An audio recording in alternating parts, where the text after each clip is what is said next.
Good afternoon. My name is Kevin Peacock, and I'm fanatical about tiger fishing, not very good at it. But what we have done over the years is taking all the memorabilia that we could from KITFT to kind of preserve the history and keep it all intact in one place. So here we have a collection of the magazines, and very happily since the very beginning. So KITFT began in 1962, and way back then there were, I think, 50 odd competitor teams, which is pretty good, and they had the spirit in them back then. So what these guys did, and I'd just like to bring you to our most prized possession. This is the 1962 KITFT magazine. Well, actually it's a Roneo of the situation, and for this to have survived is absolutely amazing. So we have the names, the date, the place, the teams, pretty much what actually then went on to be included in all of these magazines over the years. Eligible fish and points and rules, etc., etc. Fantastic. So we go from 62 all the way through to 2022, and we'll be adding, of course, every year. Now the collection is almost complete, not quite. So we are missing 1964. So if anybody happens to have 64, we'd be very grateful to have that.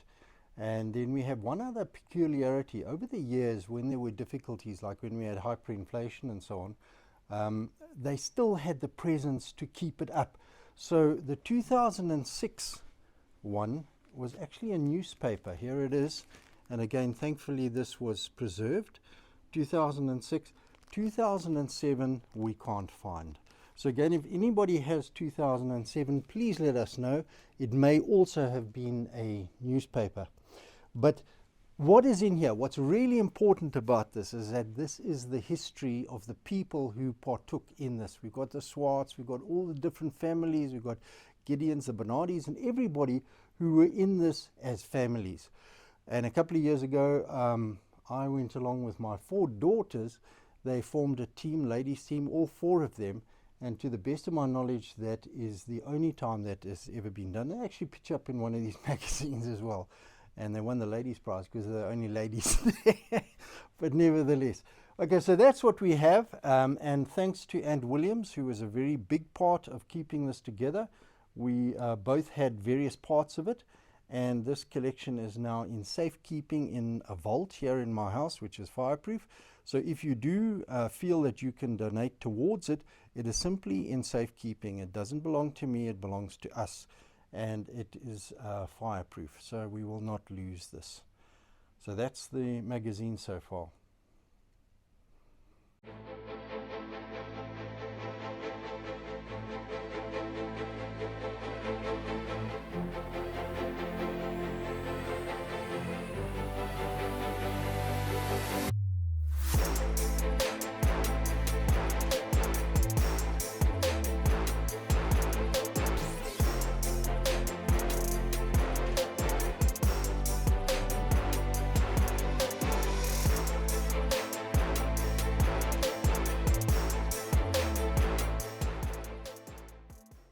Here's the photograph of the 4 girls, 4 daughters, sisters, on the stage at once. I don't know if that's ever happened before.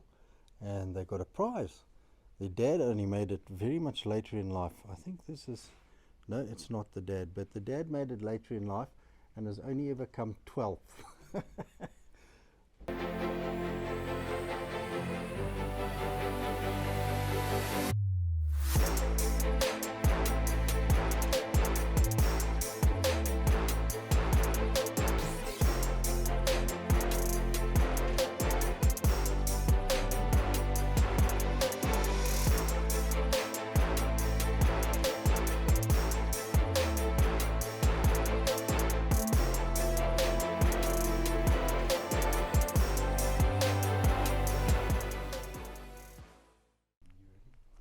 This one here is very special. This is the 1969 edition of the magazine. What used to happen then is that they were issued out to the various fishing shops, and that was how you entered. There's an entry form in here, and you filled it out in pen and you gave it in with your fees and what have you. So this one in 69 was particularly attractive because obviously it's got the tiger scales on it. Never been duplicated. You've got lots here that show a boat going up the Sanyati or whatever the case may be, but this is the only one that's ever pitched up with tiger scales. So we must do another one of these sometime. I used to go to Alan Wilson School, and on my way home I would go past Fisherman's Corner every day and look inside, and I saw this very thing in Fisherman's Corner.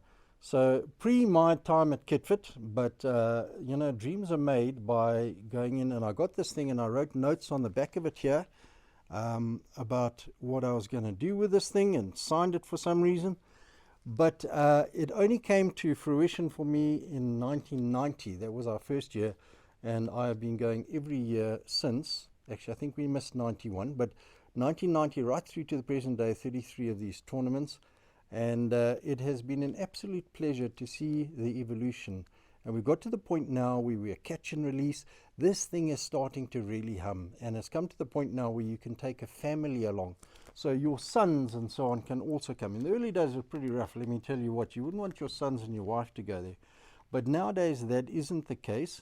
And I guess we could say that the tournament has cleaned up and grown up. And that's, from a family point of view, is number one.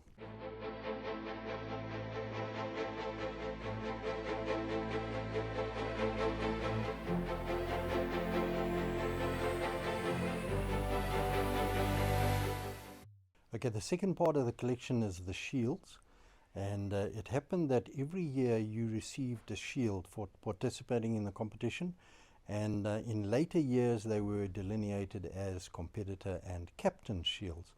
So here we have a collection of the shields, and it's not complete. We're going to be looking to as many guys who can look through what they've got. Let's just come in and have a look at some of these.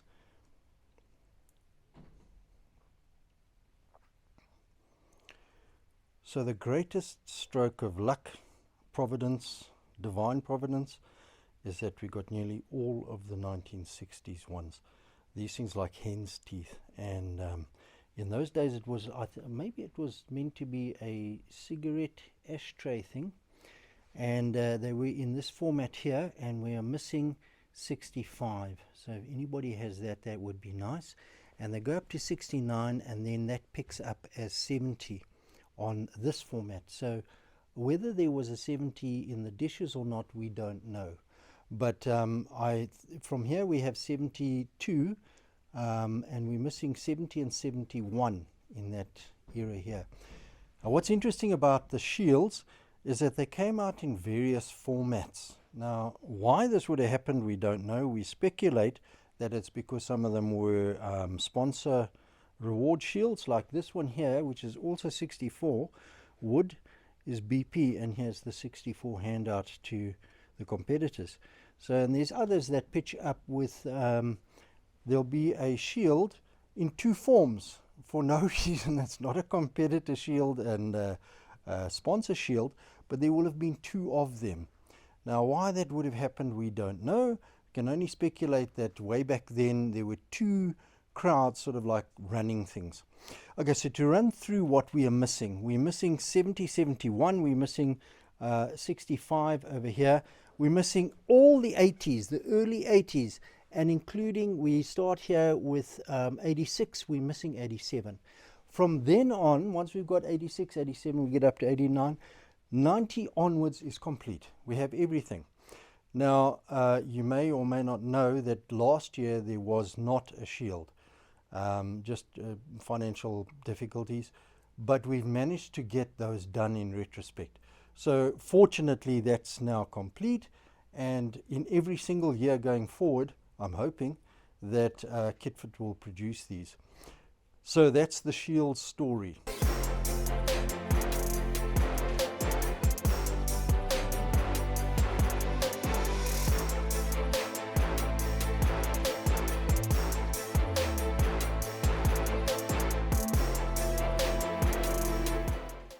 Okay, so the next part of the collection is the badges, and every year everybody was given a badge as well as their plaque, their shield, and we missing almost all of the early ones as badges per se.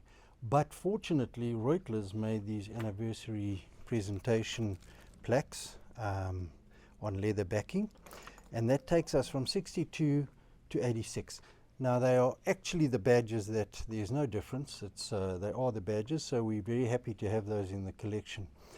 Then from 86 onwards, things get very thin, and this is where again we're going to need some help. So we've got 88, 92, and then various ones going right up to the present time now, and somehow these things just get lost. So I've got some more somewhere, but we've got to get those all up to date.